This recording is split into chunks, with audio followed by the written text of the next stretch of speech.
First of all, I want to say thank you to everyone for spending some time with me tonight, and especially I'd like to say thank you to the British Columbia Interior Chapter of SCI. And I also want to congratulate them because I know they won fairly two prestigious awards, and I can say that knowing a lot of the board members on that committee, it is definitely well deserved. They work very hard on behalf of our management here in British Columbia. What I'm going to do is I'm going to advance to the next slide of who I am. As Amberly alluded to, I am a retired registered professional biologist. I have my professional designation in both BC and Alberta. I'm also a hunter. I was born into a hunting family. I have hunted since I was a child. And just all this other stuff here just shows you that I don't just have experience in the province of British Columbia, but I also have experience sitting at the federal levels as well as international levels, working on wildlife management issues throughout the world. Probably one of the highlights of my career was working on the Canadian delegation for the United Nations Environmental Program for the Conservation of Biological Diversity. And I actually worked with 72 other countries on that delegation. So it was a really neat experience. But honestly, my strong experience comes right here in British Columbia. I've worked on over 75 studies in the fisheries and wildlife area, and my specialty on wildlife is ungulates. So let's move on anyways to the body of the presentation. So what I want to kind of talk about, and I'm combining my experience both as a professional and as well as a hunter, and my experiences traveling the world as well with Federal's trigger effect. And I want to talk a little bit about how did we get into the situation we're in, who is to blame, what are some of the major issues, and then what are some of the things that we need to do, and then just a few final messages. And I just want to reiterate, this is my opinion based on my experience. So hopefully, some people will find some insight into it, and it may help us to move forward on some of the issues that we have. So let's start with how did we get here?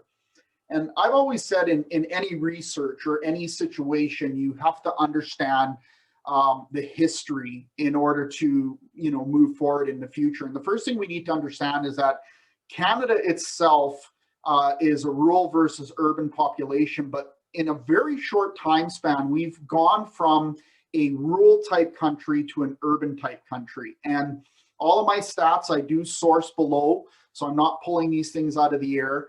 And if you look at it, basically from the 1800s to the 1950s, we were predominantly a rural population. And then all of a sudden there was a big switch where all of a sudden we became an urban population. And in that small time span, it's important to understand that it's been almost 20 years that Canada is more of an urban population, meaning that roughly 8 out of every 10 people have been totally distanced from rural living. And that's important to really take into consideration when you think about where we are right now. So if you look at the early organization, hunting associations in Canada started as early as 1928. So we have to remember at this time, the rural population still consisted of over 50% of the Canadian population. So what happened is hunters established a very early on system of communications and organization, and the overall population still had a really strong connection to the land. So even though 50% were rural, within one generation, the offspring still had strong connections to the land. And that's important, when we move on to the next slide here, when I talk about the shift in communications itself. So prior to the 1980s, basically most communication was still by either snail mail, phone, or word of mouth. And so we got to think back to what we talked about, which is, hunters had a early communication set up because of the multiple amounts of rod and gun clubs that were throughout the country. Birth of modern internet wasn't until 1983. And by 1990, the World Wide Web as we know it today was launched. First social media apps were in 1997, first blogs in 1999, and Facebook and Twitter launched in 2006. So you're probably wondering, why am I bringing these components up? Well, when you tie it all together, it does answer kind of how we got here. So the majority of the population now is urban, and most of them are one generation or more removed from a rural setting. So they don't, you know, a lot of people in the urban areas have no understanding of what it was like. And early on, like when I was a kid, I mean, you know, my grandfather, for instance, you know, hunting was on mainstream TV with the Red Fisher Show. There was also things like, you know, daily reports in newspaper magazines on hunting and fishing. It was very mainstream, but now that has moved differently. So as I said, early on, hunting organizations had the infrastructure and communicate networks to suit the time, but the urban population we need to understand nowadays are tech savvy, and rural populations still tend to be more traditional. We still like to talk face to face, and media appeals to the urban way of life versus the rural way of life. So if you take that even further, since most hunters come from a rural setting, we also tend to be a little bit less confrontational. And, you know, I always refer to it as old school polite. I mean, I still say, yes, ma'am, yes, sir, open doors, you know, for women. Like, I mean, that's just the way we grew up. Whereas the onset of social media and the internet caught most of the rural communities off guard. So what I mean by that is, you know, you can talk to a lot of rod and gun clubs, and I mean, some of them still don't have websites. A lot of the hunters in my era and above, I mean, you know, we just got cell phones or we just started using texting, whereas urban populations have been on this for quite some time. But here's some really scary stats if we want to understand how we've got here. And this is from the Pew Research Center as well as Statistica, that 68% of people admit to getting their news from social media. However, the scary aspect of that is 52% of social media is fake news.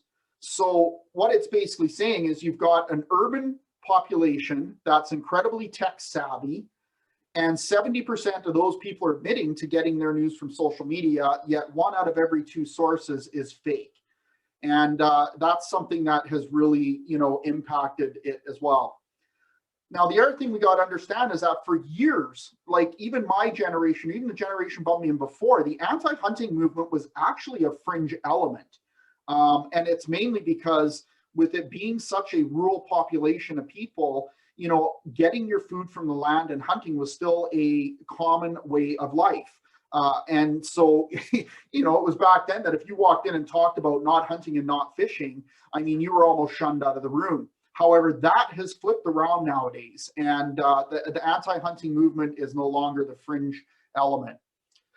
Now, this is a really critical point, and this also ties into the presentation later on. In 2004, something major happened in the anti-hunting world, and it was 2 of the largest urban-based organizations for anti-hunting, Funds for Animal, merged with the Humane Society. And these numbers are based on 2008. So you could probably take what I'm about to say here and double it now. But all of those guys were collaborating now and working together, and it created an anti-hunting juggernaut. So in 2004, with the merger of just those 2 organizations, it resulted in 68 million in cash, over 100 million in assets, and they raised an incredible amount of money in the US alone, which is $300 million per year. Now, you look at nowadays, you can probably double, if not triple those numbers, because they have a worldwide influence due to social media, and a lot of other groups have joined these 2 juggernauts, and they are literally pumping a ton of money into the industry as a unified unit. So taking that into consideration now, who's to blame? Well, the reality of it is history is times changed, and the hunting community really didn't. We're starting to, but if you go back even as short as 20 years ago, we really didn't change. We were still carrying ourselves the way that we've always carried. So in 2004, when the anti-hunting movement collaborated and consulted, unfortunately, hunting organizations continued to operate in silos. And this is really is something that is still very present in the hunting community. And I mean this on 2 different levels. I mean, even within hunters themselves, there's a lot of division. And also a lot of the organizations still function independently of each other and almost treat each other as competition. And, I'm starting to see a little bit more of collaborative work between organizations like Safari Club International, Wild Sheep, Rocky Mountain Elk, Ducks Unlimited. But I'll still say, on the major front, we're still seeing a lot of those organizations operating independent. They're coming up with the ideas of working together, but doing like what the anti-hunting groups did, which is truly coming together and forming a juggernaut, I'm still not seeing those types of things happen. The other thing we need to understand is media is not our friend. And I'm sure I'm speaking to a lot of converted on this one, that media is not our friend. But we have to remember one thing. Anti-hunting targets the urban center. And we as hunters tend to avoid the urban center.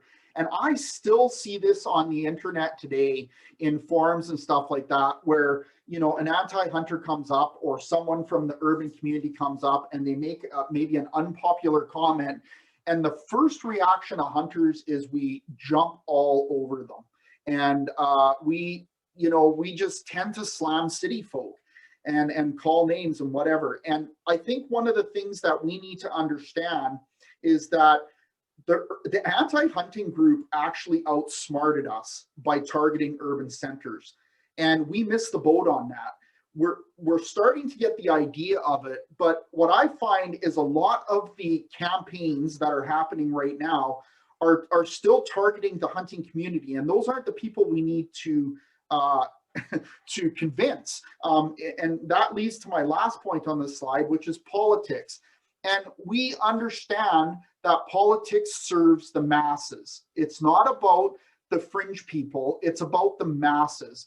And right now in Canada, again, if you go back to some of my initial talk, we need to understand that the majority of the population is urban. So we should not be surprised when politics serves the urban community. This joke is probably not appropriate, but it really gets across my point about what I'm talking about, is that we see them as city slickers and they see us as rednecks. And that's really what's happening. And we don't really help our image much, because I see it still today where we're playing a lot into that whole redneck role. And then we wonder why the city slickers are offended by some of the activities that we do. The other thing I really want to bring up as well, and I mean, I have heard this literally for 35 years over and over and over in media. And it basically, the big message we always send out are hunters are the biggest contributors to conservation and management. And all I got to say is that conservation and management is a great catchwords, but the reality is most urban centers do not understand what that means. And I hate to say it, but even within the hunting community, not a lot of people really understand the true concepts of conservation and management.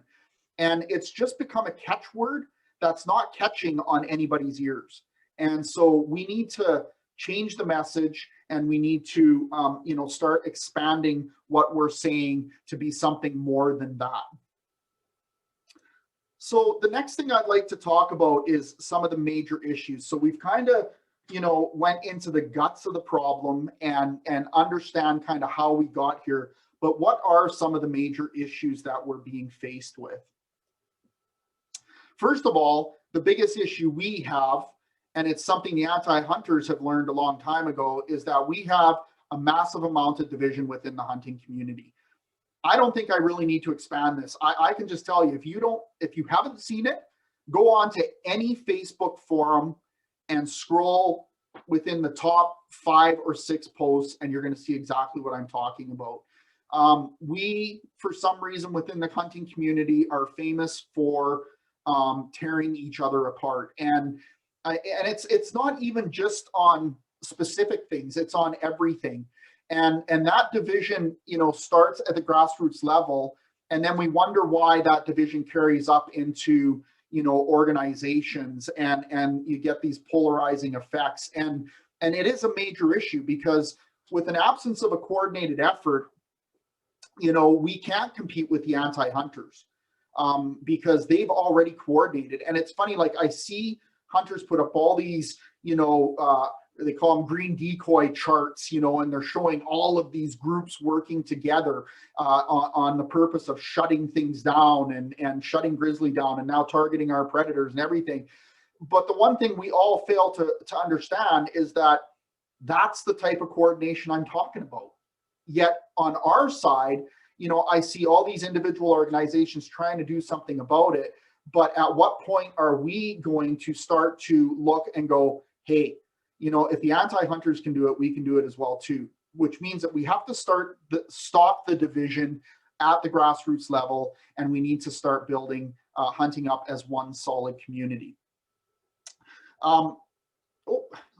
So the other thing is, I always say to people that we can stop the division because we already have infrastructure there, right? So organizations can stay siloed, but there needs to be an effort to coordinate efforts. And what I say is members can start this, and that's why I'm talking about the grassroots level, right? Like the members of those organizations can start going to their regional boards, their provincial boards, and saying, look, I get it that we need to save the target things that we're trying to save within our organization.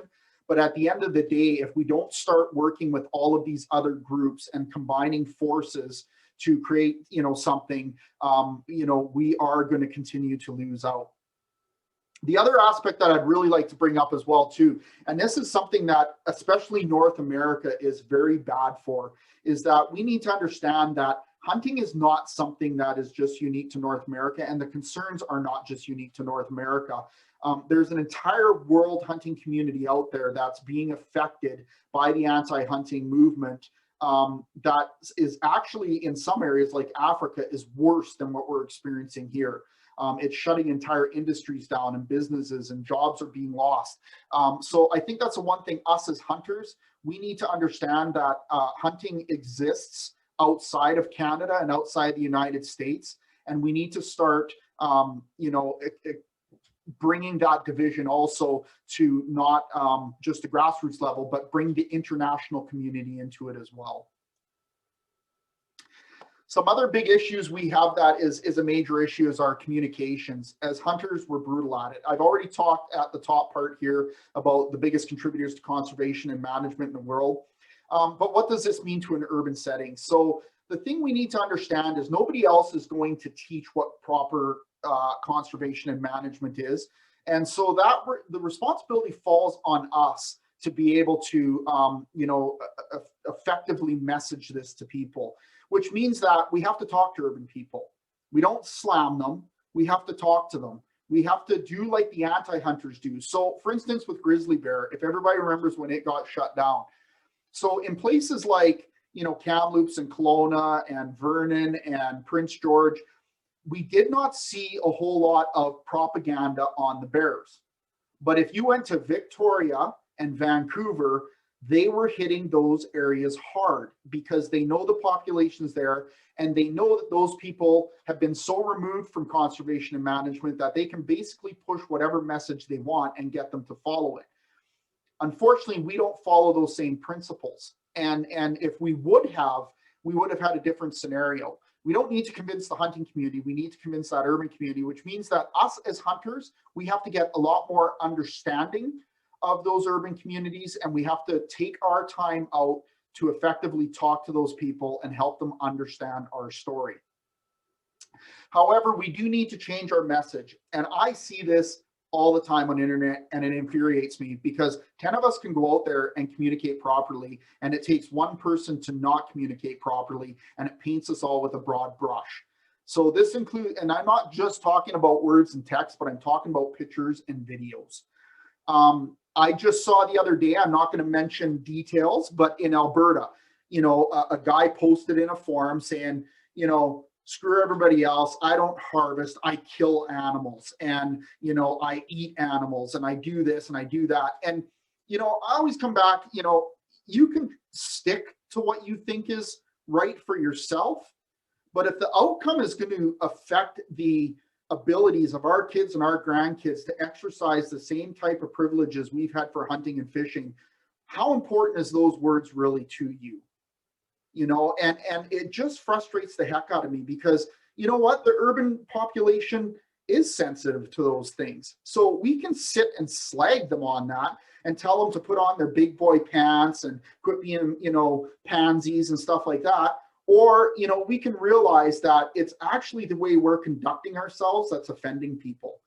So we need to change our language. And so, respect is one of those things, right? My grandfather pounded it into my head that respect is a two-way street. And, it's not, you respect me and my way of life, but I don't need to respect what, your feelings are or what your opinions are. So it's the one thing that we need to understand, that we can get into all these arguments over stupid words, but if they're triggers to the urban population, is it worth losing that vote so that we can prove to ourselves that, our sandbox is bigger than theirs, and we're not going to use words like harvest. We're going to stick to kill and slaughter and trophies and stuff like that. I personally myself, I don't care. It's all semantics. What is more important to me is making sure that we're sending the right message to people to show our lifestyle. And that's a reality. Now, hunters respect and honor science to a certain degree. But the majority of the population of hunters, I will say that even when we do not understand, we do respect the fact that our professional biologists are no different than barred lawyers, are no different than any other professional in their field that has dedicated their lives in getting education and experience in order to protect our natural resources. But we do need to educate ourselves on decisions being made and why. And what I mean by that last statement is I have seen so many hunters that will, especially if a management decision comes out that they don't agree with, they will immediately jump on the bandwagon of biologists don't know what the heck they're talking about, government doesn't know what they're talking about. And I can tell you one thing is that coming from the biologist community, it's about the only community I know of that is more passionate about the natural resources than hunters. And the reason is because most hunters, and I'm not saying all, but most hunters, spend some time in the bush hunting. I have no problem saying that. But they don't do 40 hours a week with overtime, and they're in the field all the time as biologists. So I think that's one thing we need to understand, is that when a decision comes up, we should do this in any field, is don't just react on emotion or react on the upsetness of the decision or what's happening. Research into it, educate yourself before you speak. And I mean, it goes back to the age-old thing of think before you speak. And I really encourage, the hunting community that, they need to educate themselves more on these things, as opposed to, just defaulting to emotion or, their years of experience in the bush. Because I mean, I can tell you as a biologist, I have the same years of experience in the bush as most hunters, but I also have tons of years of experience in the bush also as a biologist, and I'm educated in that field on top of being a hunter. Now, the one thing I do want to say, social policy right now is the single biggest threat to hunting and wildlife management. And it's really funny because I have a lot of people ask me, oh, is it predators, or oh, is it this, or oh, is it that?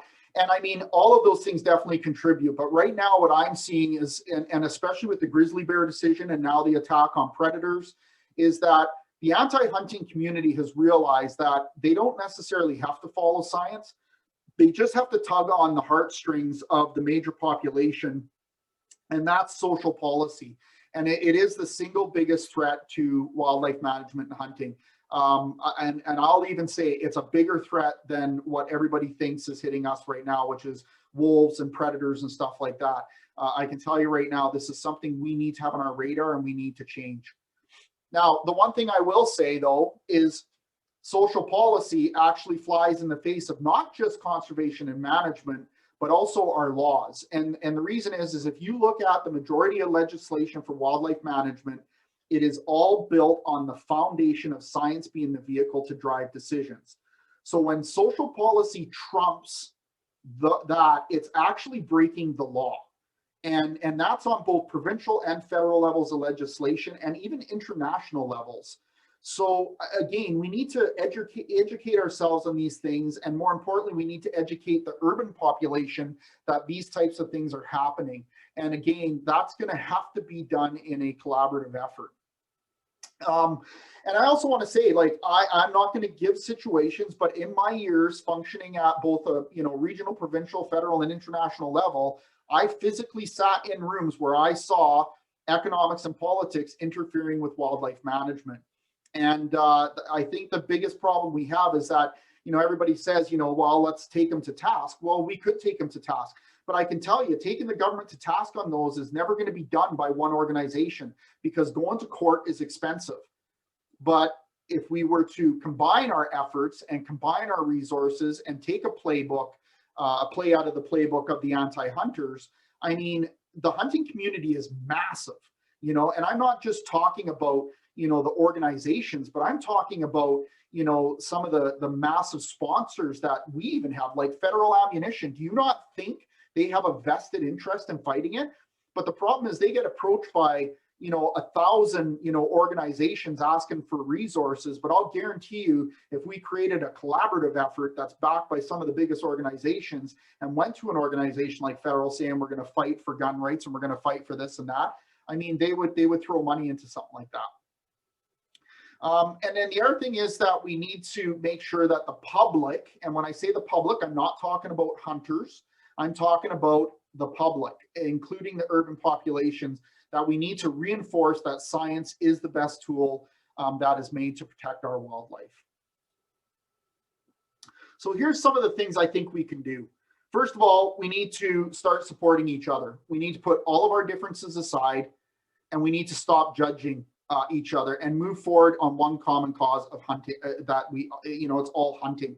And I see this, and I'll say this, there's a mixture of two things here. One is personal opinions and personal morals and values versus what's legal and what is classified as hunting.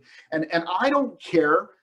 There's certain types of hunting I have no interest in doing, but I will support all hunters regardless of what my opinions are. I mean, that's my personal opinion. I'm not going to push it on to other people. The problem with, even taking something as controversial as high fence hunting, who cares? If you don't want to do it, don't do it. But that hunter that does that has his own reasons. He or she has their own reasons for doing it, but I'll guarantee you they do other types of hunting too.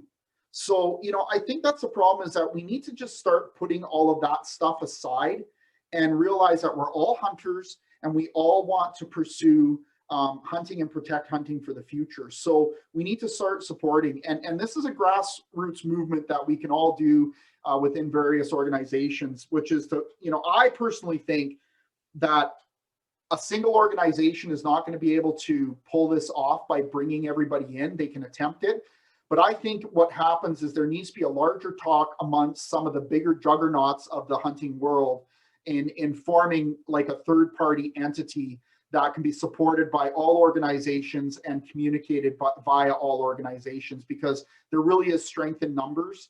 And I think that's going to be the only thing that we are going to be able to do to go up against anti-hunters.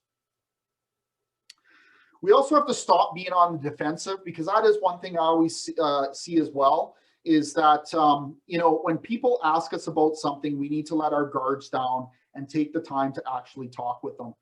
And strategic communication is key, not emotional response. And I see this out of way too many hunters where they jump to almost violent speech with people. And that only helps the anti-hunter movement. You're actually hurting hunting by speaking like that. If we want to be respected, we need to start talking, in a normal manner where we respect people. And we also need to adjust our community dictionary. I will stand on this a million times over and go toe to toe with anybody on this one here. Terms like trophy hunting, kill, whack 'em and stack 'em, showing bloody pictures, holding up the heart, covering your face in blood. If you think that that's going to protect hunting for our future, then you better shake your head, because all it does is the anti-hunters grab that stuff, flood it into the urban community, and then for some reason we're absolutely shocked when something like grizzly bear happens. And the worst thing is the people that use this, they don't even realize that they're doing as much damage to hunting as what the anti-hunting community is doing right now. Pictures should also be posted to reflect the entire adventure and not just a hero pick. You know, the problem is that when all you show is the kill, then to the outside world, it's all about the kill. And the one thing I will say, I grew up where it was pounded into my head that I respect those animals as much as I respect my own family. And I think that's something everybody needs to take into consideration. You know, these animals aren't there for us to go out and hunt and kill. You know, these animals are there for us to respect them. And there's a lot of pictures I see that just turn my stomach because it shows no respect for the hunting community, and it definitely shows zero respect for the animal. We need to take our time to expand on conservation management. I won't go anywhere near that because I've already talked about it tenfold. And the other thing is tie your hunting into wildlife management. You know, like that's a really important thing. Right now, I'm hitting coyotes really hard. And when I talk to people, I say that I'm coyote hunting, but I also explain to them about the overpopulation of coyotes right now. I explain the impact it has on the landowners I'm hunting on, you know, and I say to them that I'm not there to hunt and execute every coyote, but what I am there to do is to do my job to help contribute to, you know, helping the province achieve the management objectives that they need for coyote populations. And that's why I'm out there. Explain it more than I'm out there to whack coyotes. And also, you know, let your guard down and show your passion, your way of life. You know, urban populations have lost that. And it's one of the reasons why, you know, on long weekends, you see them going to parks or traveling into the interior to go camping. I mean, they thrive for that kind of connection again. But, you know, we have the advantage of living that. And so show your passion and let them know that that also is your way of life. Now, I will say this, hunting is still popular. And the reason it's still popular is because I know that some of the top shows like Duck Dynasty, Swamp People, River Monsters, you know, Alaska, the Last Frontier, Deadliest Catch, those are actually all based around hunting. And the urban population loves them. The numbers are through the ceiling.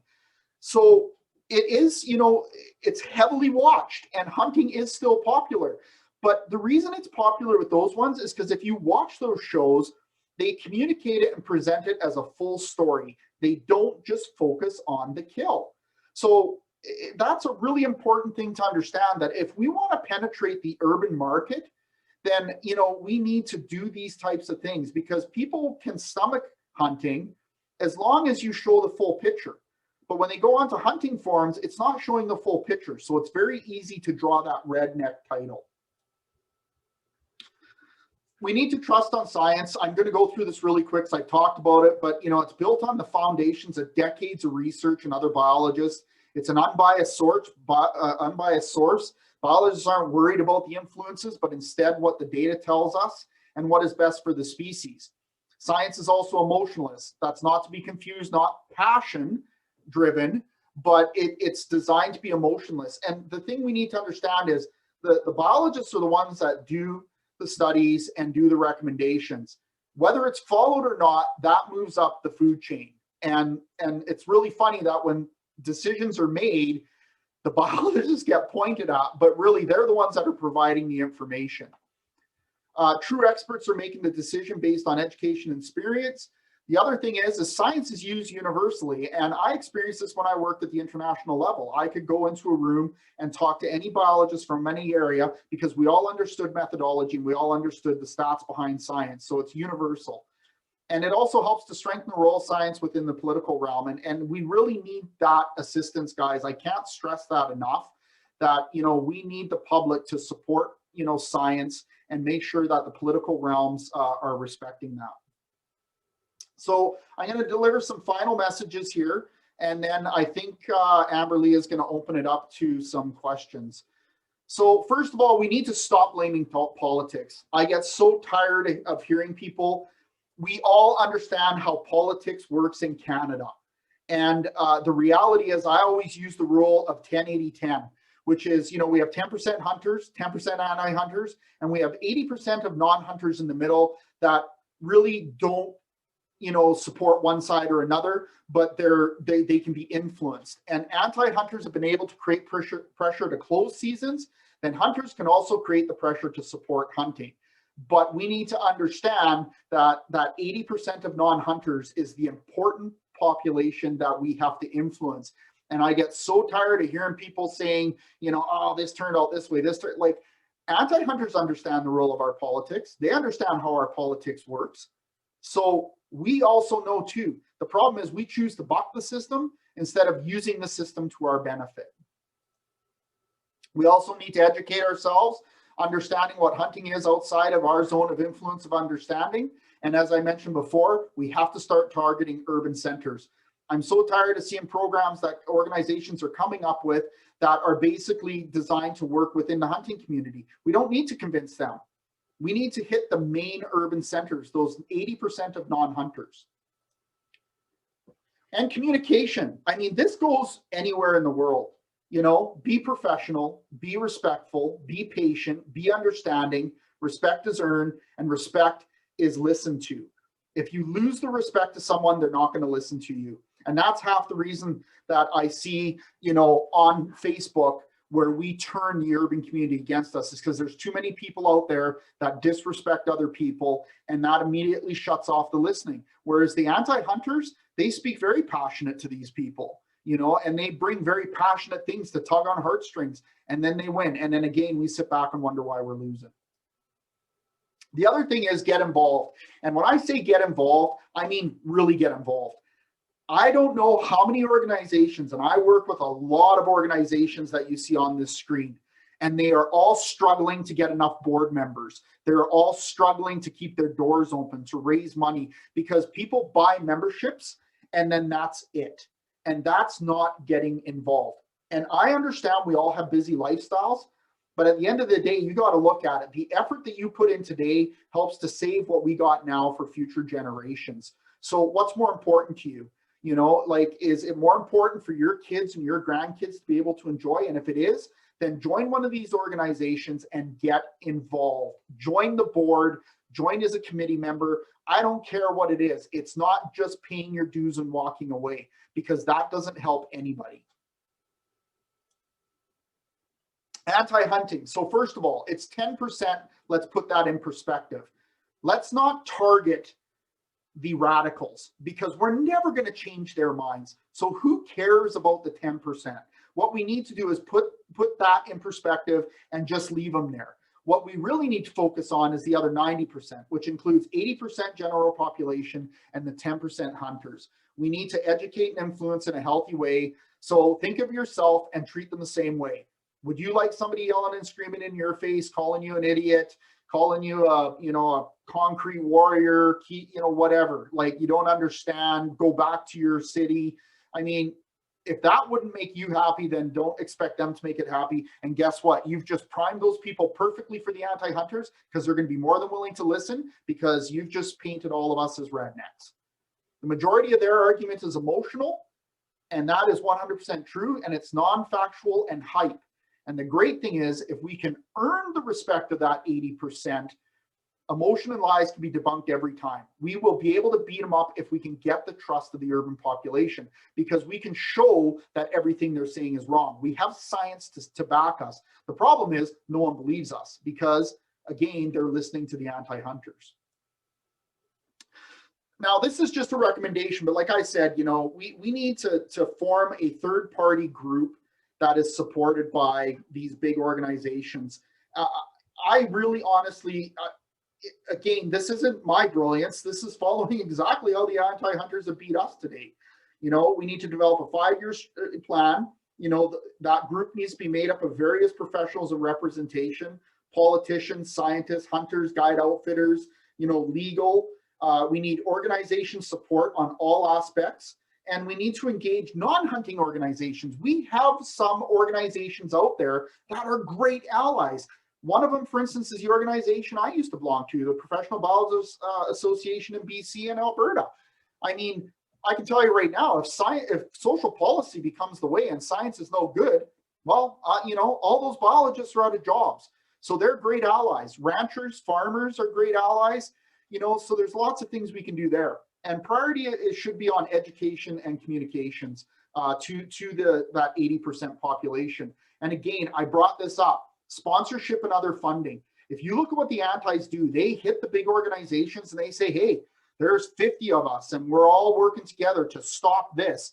And you'll get big things like MEC and stuff like that donating huge money. Well, that same thing will work for us. If we can show something where we can go to these big groups like Federal and Bushnell and Vortex, and you say to them, hey, we have the top 50 conservation organizations in North America that are going to push forward and stop this anti-hunting movement and target the urban communities to educate them. Do you not think those organizations are going to throw millions of dollars behind it? Of course they will, because their life and their success is dependent upon the hunting and shooting community. So it starts with us, people. It's unity. We need to stop the interdivision and we need to change our message. And the reality is, if we can combine forces and start to influence it, the anti-hunters are not going to be able to achieve what they're doing right now. And that's it. Thank you very much for listening. And I actually got that down to 45 minutes. Awesome, Dean. That was really great and so much to absorb. I'm going to fire off some questions for you. The first one is, with social media being such a powerful tool for anti-hunting and urbanite influence, how can we turn social media around to benefit the hunting community? Well, I mean, it's a fantastic question. And I mean, I did touch on it in the presentation. The first thing we need to understand is we've lost the trust as a hunting community of the urban communities. Social media can be used the same way anti-hunting is, but the problem is we need to change our vision, and we need to change our perspective, and we need to start understanding that, you know, to a certain extent, if you look at some of the stuff that's going on out there, there's a lot of, and I hate to say it, but there's a lot of rednecks within our communities that every day keep reinforcing the same message. So I think, again, you know, this is where it comes down to unity, and it comes down to individuals. You know, we need to go to our organizations we're a part of. We need to start communicating that, you know, those organizations need to start mandating, you know, members to start communicating properly. We need to start working with each other to change that face. Some organizations are doing it, but again, I'm still seeing it on an individual level. It's not something that's broad scale. But I'll tell you right now, hunting forums are the #1 tool that anti-hunting communities use to develop their social policy against us and against hunting. So remember that every time you see a comment, it's not just blasting the person you're targeting, but you are fueling their fight. Thanks, Dean. I've just invited Joe to come. He should be on your screen and you'll be able to chat with him. Okay, here, I'm going to stop my share so people can see me. Perfect. That's awesome. You guys see me now? Sorry. Yep. Yeah, hey, Dean, can you hear me? I can sure hear you. Yeah, you've obviously had a long career and a lot of experience. Can you describe some success stories that you've experienced where science was able to trump a anti-hunting push or a media push? Yeah, I mean, there's lots of examples where it has happened. I mean, I can remember back, for instance, when we were doing mule deer research, and there was a big push at that time on doing what they call a blanket management policy for mule deer. And so what ended up happening is that, you know, it did hit, at that time wasn't really a lot of social media, but like it was pushed to understand that a mule deer is not just a mule deer. That, you know, for instance, the caribou, they rely on crown intercept because it's high plateau country versus here where they're more elevationally dependent for snow intercept and they come down to lower elevations. So something like that was overturned by a public push, and it did actually revamp some of the management strategies happening. Down in the US, they're having a lot of this happening right now. I don't know if you heard, but California was looking at banning all bear hunting, and there was a very solid social media push that was actually spearheaded by Safari Club International, and it did overturn that decision, which for anybody who knows politics down in the US, I mean, California is kind of like our Vancouver, right? Like it's a lot of urbanites and non-hunters, but it was a campaign was launched and it was successfully overturned.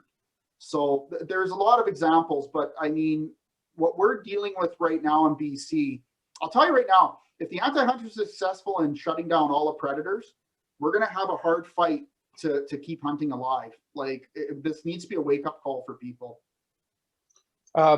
Is there any organization going on right now between the larger groups, like you mentioned in your presentation, like Rocky Mountain elk and wild sheep, and you know, some of the bigger conservation groups, Ducks Unlimited or whatever? There is, I mean, I'm by no means an expert on understanding every organization, but I do know Safari Club International right now is starting to really come around at the big level and doing these talks. I mean, I know like the local chapter here that I belong to is doing a really good job in trying to mend those fences and bring organizations together. But the problem is that it has to really be spearheaded by the top, like the grassroots needs to push the top levels to actually make those things happen, you know. And there is some juggernauts out there that, you know, like Safari Club International is a great one. You know, Rocky Mountain Elk Foundation is very big. Ducks Unlimited is massive. You know, like we really need to, it just, I don't know, it's frustrating for me because, like, you know, you see things slowly slipping away every year. And I see small attempts happening, but there's still nothing happening at a massive scale. And that's what needs to happen. All right, thanks, Dean. Yeah. Evan, you're next. Thanks, Kimberly. So Dean, so when you look across the spectrum of professional biologists and you take any subject, whether, and let's pick wolves, you can get one to say one thing and another to say another thing and another to say another thing, and then the government tells their employees to say a different thing. Yeah. And it's so, I think, frustrating in the professionals ask us to listen to the science, and the science usually comes from the professionals. But in this case, I think what's sadly lacking is any cohesiveness in the biologist community. And, you know, we can see probably better performance in like professional engineers that really stick together in terms of what is right or what is wrong. And if somebody is wrong, they deal with them. So how does the average person actually decide which biologist is telling us the real story? Yeah, that's a fantastic question, Evan. I mean, as in any field, you know, there's always biologists that will have different opinions, and I mean that's just a part of professional integrity, is being able to balance those things. But the one thing that I will say that BC is good at is we've actually legislated our biologists in British Columbia. They all, if you want to be a registered professional biologist, you got to go through a process. A lot of the problem throughout Canada is besides BC and Alberta, there is no other professional associations for biologists. And so what happens is they're not necessarily held to the same standards as what we are. Like at any time throughout my career, I could have lost my RP bio status, right? The other thing I will say is that biologists are humans as well, right? So some can be influenced. And so I'm not saying that you know, all biologists are like this, but, you know, I still say that when a study comes out, you want to look at the integrity of the study and where it was funded and how much peer review happened on that study itself as well. So yeah, I know for me, anytime I see anything come out, Evan, I immediately go into researching and looking and seeing where it is, you know, where it's been published, you know, who funded it, you know, did it have any sort of bias sources coming in? But the other thing as well too is, and I hate to say it, but a lot of the issues we're dealing with right now in British Columbia is because politics has literally infiltrated all levels of our management in BC. And that is drastically affecting. I worked on a 7-year mule deer research study. And basically at the end of that study, it was absolutely overturned and balked at by the government because it was going to influence forestry too much. And that goes into a whole other conversation I talk about, is that BC is in a massive conflict of interest as a government because they directly benefit from our natural resources, yet they're the ones that have their, you know, finger on the trigger for what happens and what doesn't happen. And, you know, again, I think we could look at models like Wyoming to where they have third-party management organizations to help break that conflict of interest. Thank you. That's awesome. Okay, Daryl, you're next. Good evening, Dean. Thanks for your time tonight, and it's greatly appreciated to have you here. I think one of the problems we have in this province is I don't see any value put on the hunting industry or our wildlife game, and that's horrible. To my question, I manage a club here in Creston of 700 members, and whenever we do a project, I see the same 10, 12 people come out constantly out of 700 members.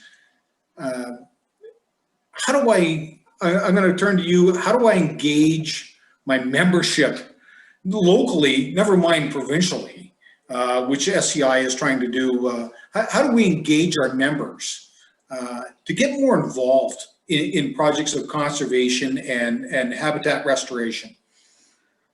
Well, I'll tell you, if I had an answer for that, I probably would be the most popular person in the world. You know, I don't know, Daryl. You know, it's a tough one, because I think the problem is nowadays is we live such busy lifestyles, and so everybody uses the excuses, and you know, I shouldn't say excuses, but I think the reality is that we need to start really influencing upon people that if hunting and conservation and management and our resources really mean something to us, that, you know, we have to start getting involved. And a lot of that comes down to education. Like, I've run a few clubs, and the big thing I always try to mix is doing educational things in conjunction with fun things, and really engaging those people, you know, and kind of, I don't know, invigorating that passion back into them again. But I mean, I can't give you a silver bullet. I have no idea. I've worked in a lot of clubs trying to do that. And, you know, it's one of the reasons I push all over in the seminars I do all over North America, you know, saying to people that, you know, paying your $35 membership fee is not enough, and it's not going to save hunting. Like, so I don't know. Maybe that's something where, you know, some groups should get together and really brainstorm on how we can, you know, engage the hunting community again. And I like your idea of collaboration between the groups. I know our club, we're engaging with trappers and the guide outfitters, you know, SCI, BCWF, you know, so we're trying to multi-gauge everybody or you know, to bring everybody together. It's difficult because the houndsmen don't want us to kill the cats. I'm a hunter. I want more ungulates on the landscape. Nobody likes the wolf, I don't think, here in where I live in Creston. You know, but to bring everybody together, it's a tough. That's a tough nut to crack, and yeah, you know, we're working at it locally. Hopefully, we can engage other groups, BCWF, SCI, to get on board and, you know, stop fighting with each other. Yeah, and you know, to a certain extent, I think one of the reasons that you also do have membership that don't want to engage is because the hunting community has become somewhat a hostile community amongst each other.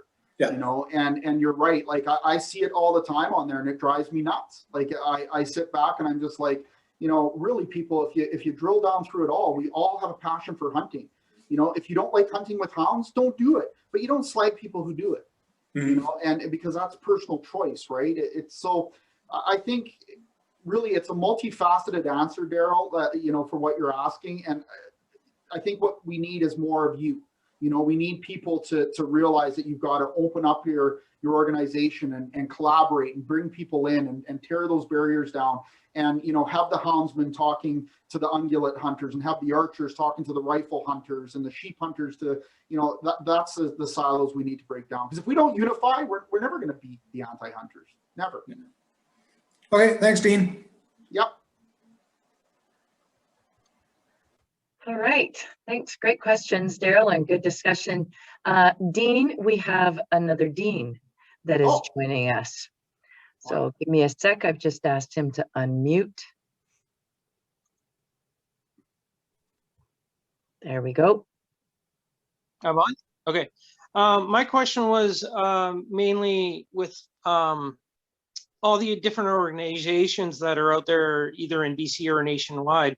which organization do you think is better positioned or better suited to lead a charge to be unifying all the hunter groups? Yeah, I mean, honestly, this is an international issue, and I think we need a big organization to start initiating those things, because like the problem is we can't just concentrate on Canada, because if policy affects us from international levels down, and so I think you could look at some of the bigger organizations like BC Wildlife Federation, Ontario Federation of Angular Hunters to help unite Canada a bit. But the reality is this is an international issue, and the reason I say that is because the anti-hunters don't just engage things within BC or Canada. When they come and fight a fight like they are right now with predators, they're getting funding from all over the place, and they have organizations from all over the place. Things like Sea Shepherd and Greenpeace and Humane Society, like those organizations are big level organizations. So I think we would need to look at something that is big. And I'm not just saying Safari Club International because they're hosting it. I mean, there is other organizations that, are to that capacity, but I think it needs to be something big to bring people in. Gotcha. Okay, thanks. I'm bringing Nathan in. Nathan, are you there? Yeah, can you hear me? Can hear you. Yep. Perfect. Okay, so I had a couple questions. One was, I don't know if you've seen the Guide Outfitters of British Columbia have a campaign going on called Who Cares, right? And they bring people on and they talk about why wildlife matters to them and stuff like that. Do you know of any biologists that would be willing to also voice, what they see and how they feel about wildlife in British Columbia on a political level, trying to just bypass all the, excuse my language, all the bullshit and just cut right to the chase, right where it really matters, which is in government office? Yeah, you need to find old buggers like me that are retired and don't care anymore. That's something I've heard that before, actually, from another biologist. And he said it's to the point now where a lot of the younger biologists are afraid to speak out because they're afraid of the public scrutiny of their position as a biologist. Yeah, and it's not just public scrutiny. Like the one thing that you have to remember too as well is especially in British Columbia, but like when I was a part of the Association of Professional Biologists and a functioning biologist, like there's actual legislation saying that I have to remain nonpartisan as well, right? Because the whole point of me is that you put to the foremost on any hypothesis we're testing or project we're doing or whatever is we speak for the data and we speak for the animals. So that's a part of the reason that you won't get it. But I think the other reason too as well is exactly what you say. Like there is a shift. When I started biology, my mentors, guys like Darrell Hebert, Dr. John Stelfox, like those guys were old school and had big voices, and government supported biologists in those days, and they wouldn't dare go up against them. And I mean, but that has really shifted now, because back then a lot of science was running things, whereas nowadays it's more social policy. I mean, that's why I did this presentation. After the grizzly bear decision, this presentation is actually a little bit older. I've been delivering it for about 2-3 years now. And, I had to start voicing and saying, like, look at, like, social policy is breaching legislation now. It's affecting decisions. It's running, wildlife management more than science. And, so it's a horrible situation we're in right now. It really is. I have just one more question. I've actually had the pleasure of meeting you before. It is nice to see you again. My last question is now the time for us to, like you're talking about basically forming a coalition between all the wildlife groups. Yep. So is now the time for us to do this out of the gate hard and try and get the grizzly bear hunt back, to set precedent going forward, to stick to a science-based wildlife management? Yeah, because it's like I said, we can use the system against them in two ways: A, politically, and B, through the court systems and establish precedent, right? But, for instance, I know Go ABC right now is funding a battle, And, you know, they're having a hard time. I mean, it's tons of money to do that, you know, and the reality is that this is where I'm saying, like, if we're going to do this thing seriously, you know, we can't put the onus on one group because they'll never be able to do it. I mean, they'll go bankrupt trying to. And so, yeah, now is the time to get together and not just to establish legal agendas to start taking government to court and, you know, making them adhere to legislation and basically slapping them on the hand and creating that precedent. But we need a political movement now, you know, like we as hunters need a political movement on how are we going to get that other 80% back? You know, how are we going to, you know, talk to those urban centers to understand conservation, to understand that if they want to go to parks and see animals, that, you know, hunting is actually a key component to that. You know, conservation and management is a key component of that. Proper wildlife management by science is a proper reason for that. So, you know, as a matter of fact, we should have done this 10, 20 years ago when the anti-hunters started doing it. Yeah. Yeah. Okay. I think that's it for now. Thank you very much. Thank you, Nathan. Nathan, you have a question in there. Are these letter writing campaigns even worth our time? Yeah, I got involved with the BC Wildlife Federation maybe 2 years ago. Thanks to really only 2 members there that I felt were really investing their time in what they believed in. But I helped write a couple of these letters and I helped convince them to create some more letters. But is it really even worth our time to really write these letters, or should we just forget about it and move on to bigger fish? Well, I mean, I always say proof is in the pudding. Have we had change? Well, there was the one letter I helped write. This was when Patagonia was funding some of the anti-hunting groups regarding trying to stop all the cougar hunting in BC. So lynx, bobcat, cougar, all the cat hunting. The letter got 11,000 signatures. Each signature would have been put on 3 different letters, which would have been sent out to 3 different persons in government. So everything went quiet after that. So this, to me, this feels like a second push from the anti-hunting community. It's a bigger push to try and just blanket statement stop everything. So it seems like it worked, but did it really?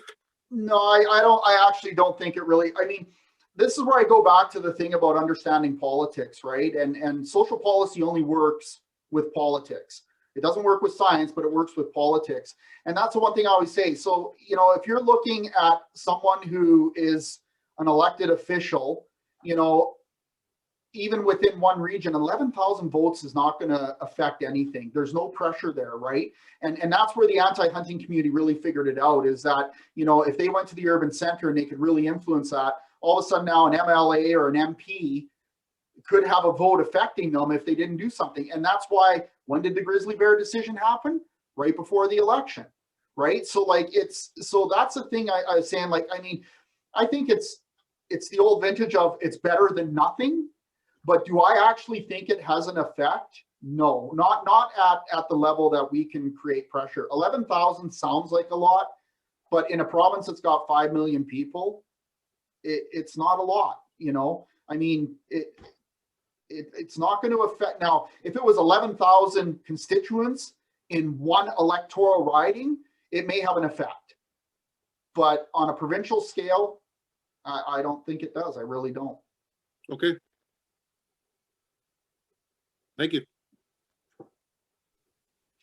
Thanks, Nathan. Howard, I have you here.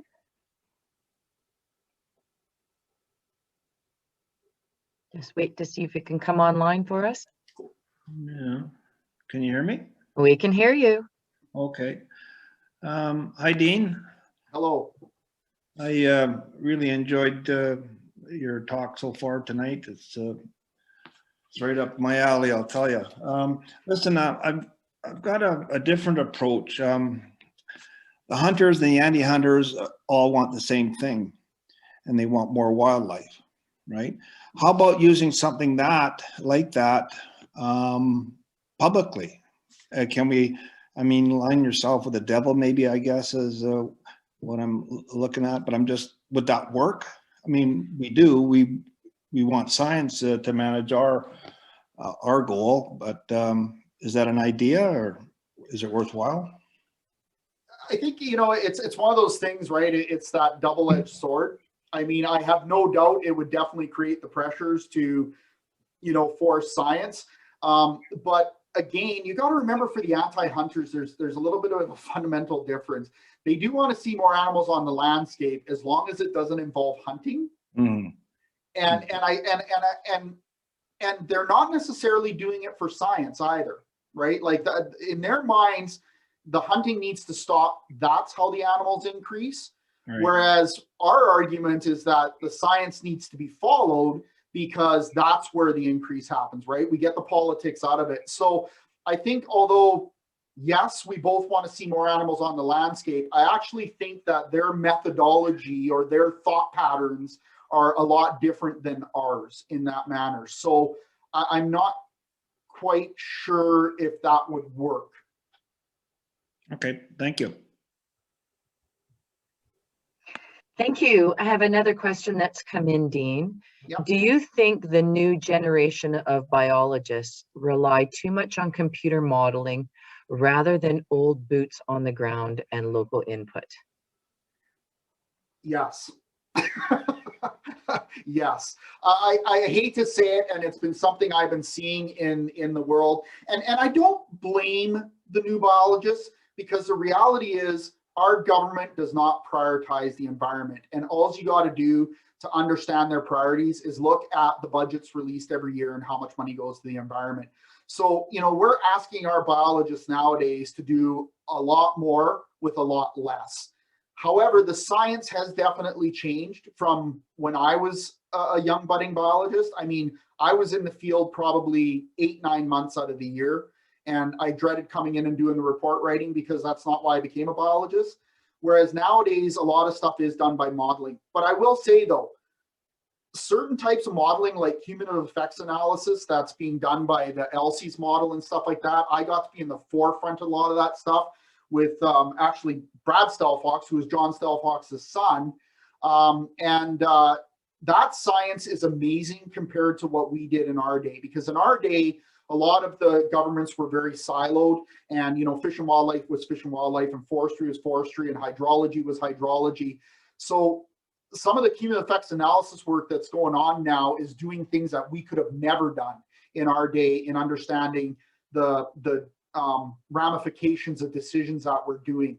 But the one thing I will say, though, that our young biologists, they're fantastic, incredibly smart people, but it's the era of people like myself that grew up in the bush and became a biologist because of that is definitely missing. And that, like I said, in my day and the generation before me, most biologists were hunters. That's just a reality. Like my good friend who's the host of the show with me, Kent Mickey, he's a biologist and a hunter. And our generation definitely grew up with that. But yeah, I agree with you, to an extent. I mean, there is science nowadays that's better than the science we were doing, only because technology has allowed it. Awesome. I think we're pretty close to letting you off the hook, actually, Dean. That seems to be the last of the question and answers that have come in. And it's been a great hour and 15 minutes. So I think we're probably going to wrap it up, folks. I don't see anything else coming in. And Dean, excellent presentation. So much agree with you. As you know, we've chatted lots about this in the past, that that collaborative effort has yet to be done at the bigger scales. And I think that more and more, though, that the conversations are happening. So hopefully, as time goes on and push comes to shove, those types of things will step up there. So thank you, everybody, for joining us tonight. We will have this webinar on our website probably within about a week, and we'll send it out in the newsletter, social media, and all of that kind of stuff. Share with your friends, and talk to just one person that's not involved this year and get them involved. Just one of your friends that isn't joining you at a webinar or at a conservation project or at a meeting, and ask them to come and sit in. Okay. Great. Thank you, Dean. Thank you. Awesome. Good night, everybody.